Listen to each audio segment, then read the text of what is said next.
नमस्कार, आप देख रहे हैं newsexpressmedia.com। आज हम लोग चर्चा करने वाले हैं करियर काउंसलिंग के बारे में। जैसा हम सभी लोग जानते हैं कि करियर काउंसलिंग बहुत ही इम्पॉर्टेंट है किसी व्यक्ति के लाइफ में। जिस तरीके से जब आप घर से बाहर निकलते हैं कुछ काम के लिए, तो सबसे पहले आप डिसाइड करते हैं कि किस रास्ते से आपको जाना है। उदाहरण के तौर पे यदि हम लें, यदि आपको कोई सामान ख़रीदना है तो निकलने से पहले ही आप पूरा चीज़ डिसाइड कर लेते हैं कि आप किस दुकान से और किस सामान को ख़रीदेंगे।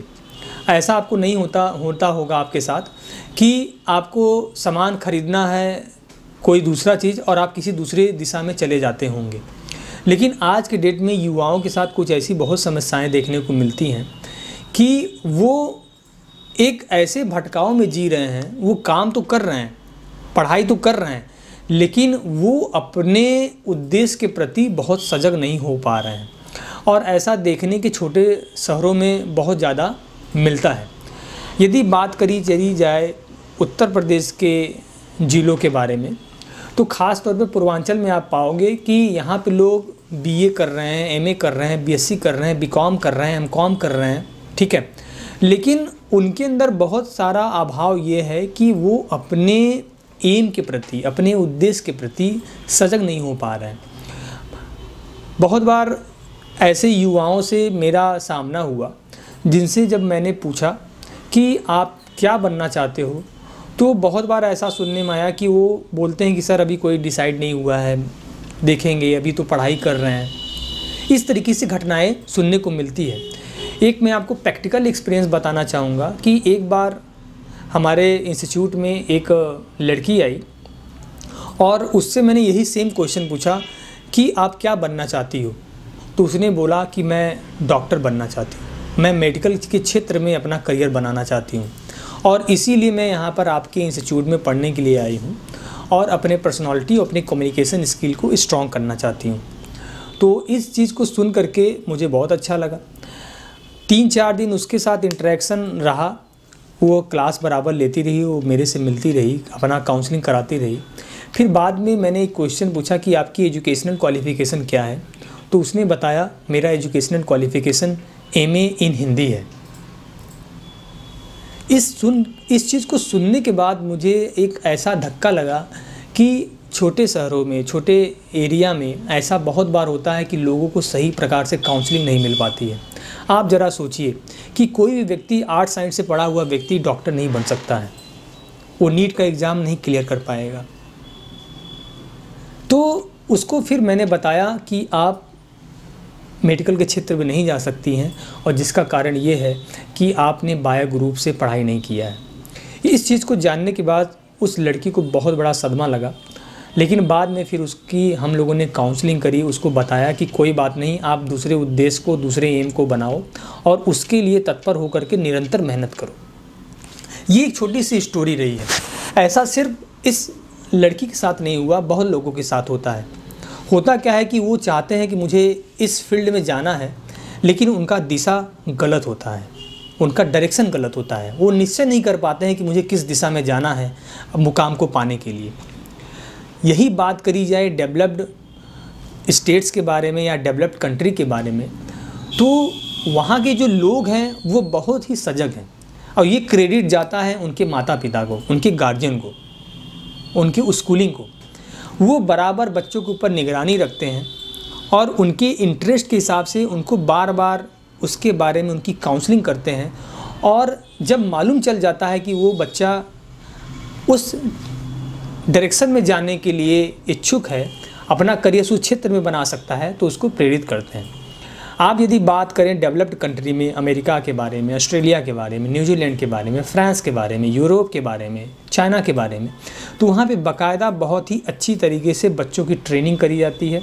काउंसलिंग करने के बाद उनकी काउंसलिंग होती है बाकायदा, और बराबर साइकोलॉजिकली टेस्ट होता है, इमोशनल उनका टेस्ट होता है, फिजिकल टेस्ट होता है, और उनकी जो सब्जेक्टिव नॉलेज होता है उसके बाद टेस्ट करने के बाद उनको बाकायदा उनको बताया जाता है कि आप इस क्षेत्र में जाते हैं तो आपको बहुत ही अच्छा आपका करियर बन सकता है और आप अपने मुकाम को हासिल कर सकते हो। इसीलिए आप देखोगे कि जो बाहर कंट्रीज़ के लोग होते हैं वो बहुत ही प्रभावशाली तरीके से, बहुत ही पोटेंशियल क्षमता वाले व्यक्तित्व होते हैं। लेकिन बात करें हमारे देश के बारे में तो काउंसलिंग के अभाव में इससे लोगों का विकास नहीं हो पाता है। इसी चीज़ को देखते हुए भारत सरकार ने यहाँ पर भी कुछ ऐसे ही प्रोजेक्ट लॉन्च करी है, जिसको आप देख सकते हैं कि प्रधानमंत्री कौशल विकास योजना, NSDC, ऐसे तमाम प्रकार की कुछ ऐसे जो सेटअप भारत सरकार ने लॉन्च किया है, जिसके माध्यम से बच्चों के अंदर स्किल डेवलपमेंट का प्रोग्राम वो चला रहे हैं। इसी कड़ी को आगे बढ़ाते हुए भारत सरकार ने बहुत जल्दी HEERA higher education empowerment regulation authority का गठन करने जा रही है, जिसमें होगा क्या, बच्चों को बाकायदा उनकी काउंसलिंग करी जाएगी, उसके बाद उनको ट्रेनिंग दी जाएगी कि आप किस क्षेत्र में जा करके अपने करियर को बना सकते हो। और यदि आप आध्यात्मिक और सांस्कृतिक दृष्टिकोण से हमारे भारत को समझे जाने तो लगभग 5000 साल पुराना हमारा राष्ट्र है, संस्कृति है। इसमें काउंसलिंग को बहुत ज़्यादा महत्व दिया गया था। सबसे पहले जब बच्चा पैदा होता था तो गुरुकुल में जाता था। गुरुकुल में जाने के बाद जो वहाँ पर ऋषि मुनि आचार्य होते थे, उस बच्चे की काउंसलिंग करते थे, उनकी क्षमताओं को समझते थे, जानते थे, उसके बाद उनको उसी डायरेक्शन में जाने के लिए प्रेरित करते थे। और इसी को कहीं ना कहीं देख करके यहाँ पे 4 वर्णों की व्यवस्थाएं करी गई थी, जिसमें यदि कोई शिक्षा से संबंधित कार्य करता था तो उसको शिक्षार्थी वाले प्रोजेक्ट में डाल देते थे, पठन पाठन के कार्यों में डाल देते थे। कोई अच्छा उनका स्टेमिना होता था, उनको लड़ाका बना देते थे, योद्धा बना देते थे, सेनापति बना देते थे। किसी का बिजनेस में बहुत अच्छा स्किल होता था तो उसको बिजनेस के क्षेत्र में डाल देते थे। जो कोई काम करने सर्विस के एरिया में होता था तो उसको इंजीनियर बना देते थे, डॉक्टर बना देते थे। इस तरीके से यहाँ पर काउंसलिंग करी जाती थी। लेकिन धीरे धीरे ये चीज़ें डिस्टर्ब होती चली गई भारत में। और जब यहाँ पर अंग्रेज आए तो इसी चीज़ को इन्होंने जातिवाद की व्यवस्थाओं में कन्वर्ट कर दिया, जो कि वो जातिवाद नहीं था, वो एक वर्ण व्यवस्था थी, जो कि काउंसलिंग के बाद लोगों को उस वर्ण में डाला जाता था। तो मेरा आप सभी लोगों से एक विनम्र रिक्वेस्ट है कि आप अपने बच्चों के अंदर जो क्षमताएं हैं उसको शुरू से वॉच करें, उनको समय दें। 1, 2 साल, 3 साल, 4 साल जब आप उनकी क्षमताओं को आप समझ लें, उसके बाद उस बच्चे से उसके जो क्षेत्र में उसका इंटरेस्ट बनना है उसके अकॉर्डिंग उसको जानकारी प्रोवाइड करें। जब आप जानकारी प्रोवाइड करेंगे तो धीरे धीरे बच्चों के अंदर वो इंटरेस्ट जागेगा और उस चीज़ को बहुत अच्छी तरीके से सफलता को प्राप्त कर सकता है। कहीं ना कहीं आप इस उदाहरण को भी सुनते होंगे कि यदि लता मंगेशकर को क्रिकेट खेलने के लिए कह दिया जाए तो वो बहुत अच्छा क्रिकेटर नहीं बन पाएंगी, और यदि सचिन तेंदुलकर को यदि कह दिया जाए गाना गाने के लिए तो बहुत अच्छे सिंगर नहीं बन पाएंगे। इसी तरीके से जब हम अपने बच्चों के अंदर या किसी भी व्यक्ति के अंदर उनकी काउंसलिंग करने के बाद उनकी जानकारी प्राप्त करेंगे तो रियली उस व्यक्ति के अंदर बहुत ही अच्छे व्यक्तित्व का निखार होगा। और निखार होने के बाद जब वो अपने गोल की तरफ आगे बढ़ेगा तो निश्चय ही सफलता मिलेगा।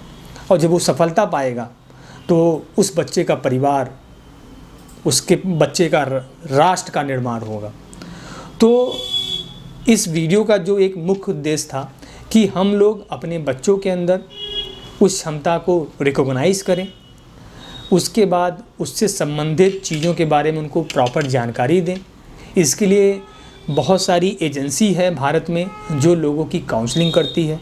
बहुत सारे साइकियाट्रिस्ट हैं, बहुत सारे साइकोलॉजिस्ट हैं जो काउंसलिंग के माध्यम से लोगों के बारे में क्या क्षमताएं हैं उसको रिकॉग्नाइज़ करते हैं और फिर बताते हैं।